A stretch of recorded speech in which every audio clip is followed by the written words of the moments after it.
আজ আপনাদের নিয়ে যাব পাকিস্তানের এমন এক ফ্যাক্টরিতে যেখানে পুরনো নষ্ট হয়ে যাওয়া টায়ারকে নতুন জীবন দেওয়া হয়। হ্যাঁ, পুরাতন টায়ার ফেলে না, সেগুলি বাড়ানো হচ্ছে কোটি টাকা মূল্যের আর ব্যবহারযোগ্য তেল। টায়ারের তেলে পরিণত হওয়ার ভিন্নধর্মী এক গল্প। টায়ার থেকে তেল বানানোর জন্য প্রথমেই হাজার হাজার পুরনো হয়ে যাওয়া টায়ার ফ্যাক্টরির সামনে এনে জড়ো করা হয়।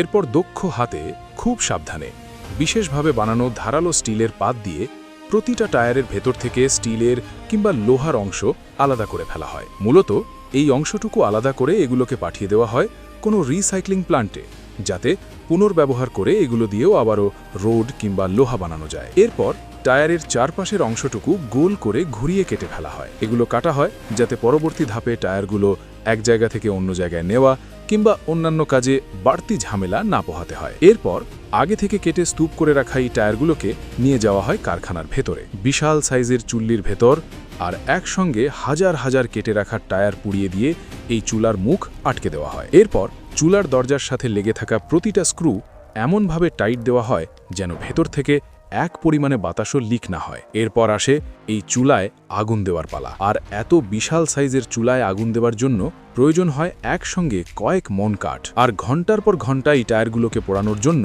একজন কর্মী চুল্লির ভেতরে ঢুকে শুকনো কাঠ দিয়ে চারপাশটা ভালো মতো বোঝাই করে। এরপর এই চুলায় আগুন ধরিয়ে অপেক্ষা করার পালা। কখনো কখনো তো আবার পুরো চুলটাকে স্বয়ংক্রিয় মেশিনের সাহায্যে চারদিকে ঘোরানো হয়, যাতে আগুনের তাপ সব জায়গায় সমানভাবে পৌঁছাতে পারে। এভাবে প্রায় 10 থেকে 15 ঘন্টা অক্সিজেন ছাড়াই উচ্চ তাপমাত্রায় টায়ারগুলোকে গরম করা হয়। তাপের কারণে টায়ার পুড়ে না গিয়ে ধোঁয়ায় পরিণত হয়, যেটা কিনা অনেকটা প্রেসার কুকারে খাবার রান্না করার মতো। আর এই ধোঁয়া বাষ্প পরবর্তীতে ঠান্ডা হয়ে আস্তে আস্তে তা ঘন কালো তেলে পরিণত হয়। বৈজ্ঞানিক ভাষায় এভাবে টায়ার থেকে তেল বের করার প্রক্রিয়াকে বলা হয় পাইরোলাইসিস সিস্টেম। আর এই ঘন কালো তেল মূলত জ্বালানি হিসেবে ব্যবহার করা যায়।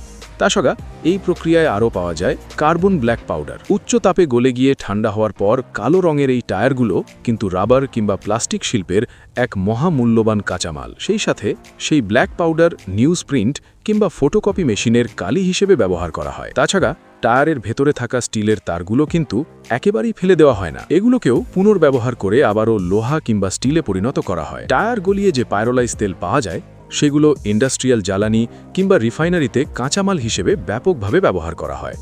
আর সহজলভ্য হবার কারণে দিনকে দিন এই পাইরোলাইজ তেলের চাহিদা কিন্তু লাফিয়ে লাফিয়ে বাড়ছে। তবে টায়ার দিয়ে তেল তৈরি করার এই প্রক্রিয়ায় গ্যাস, ধোঁয়া ও বর্জ্য উৎপন্ন হয়, যা সঠিক প্রযুক্তি ও নিয়ন্ত্রণ না থাকলে শ্রমিক এবং পরিবেশের জন্য মারাত্মক ঝুঁকির কারণ হতে পারে। তাছাড়া পাইরোলাইসিস কারখানায় কাজ করা শ্রমিকদের জন্য রয়েছে অনেক স্বাস্থ্য ঝুঁকি। এই প্রক্রিয়ায় নির্গত গ্যাস, ধোঁয়া ও বাষ্পীয় সালফারযোগ্য বেনজিন ও অন্যান্য ক্ষতিকর রাসায়নিক থাকতে পারে, যা দীর্ঘমেয়াদে শ্বাসকষ্ট, ফুসফুসের রোগসহ নানান জটিল কঠিন রোগের অন্যতম প্রধান কারণ হতে পারে। তবে শ্রমিকদের স্বাস্থ্য ঝুঁকি কিংবা পরিবেশের এই ঝুঁকিগুলো কিন্তু নিয়ন্ত্রণযোগ্য। আধুনিক filter, scrubber, gas control system এবং নিরাপত্তা মান মেনে চললে ক্ষতি অনেকটাই কমানো সম্ভব। প্রতি বছর সারা পৃথিবীতে প্রায় 1.5 বিলিয়নেরও বেশি টায়ার ব্যবহারের পর বাতিল হিসেবে ফেলে দেওয়া হয়। একটি টায়ার সরাসরি পুড়িয়ে ফেললে বাতাসে ছড়িয়ে পড়ে বিষাক্ত ধোঁয়ায় কার্বন মনোক্সাইড সহ নানান ক্ষতিকর সব উপাদান।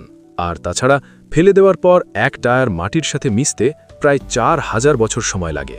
তাহলে বুঝতে পারছেন এটাই আমাদের পরিবেশের জন্য ঠিক কতটা ক্ষতিকর। এখন আপনার মনে প্রশ্ন জাগতে পারে, আপনি পুরনো টায়ার ফেলে রেখে তা দিয়ে পরিবেশ দূষণের পক্ষে দাঁড়াবেন নাকি পাইরোলাইসিস প্রক্রিয়ায় তা দিয়ে তেল তৈরি করাকে সাপোর্ট করবেন? বাস্তবতা হলো টায়ার এমনি ফেলে রেখে দূষণ হতে দেওয়ার চেয়ে নিয়ন্ত্রিত ও প্রযুক্তি নির্ভর পাইরোলাইসিস পদ্ধতি তুলনামূলকভাবে ভালো বিকল্প। তবে পাইরোলাইসিস নিখুঁত সমাধান নয়, কিন্তু অবহেলা করার চেয়ে এটি অনেক বেশি দায়িত্বশীল পথ।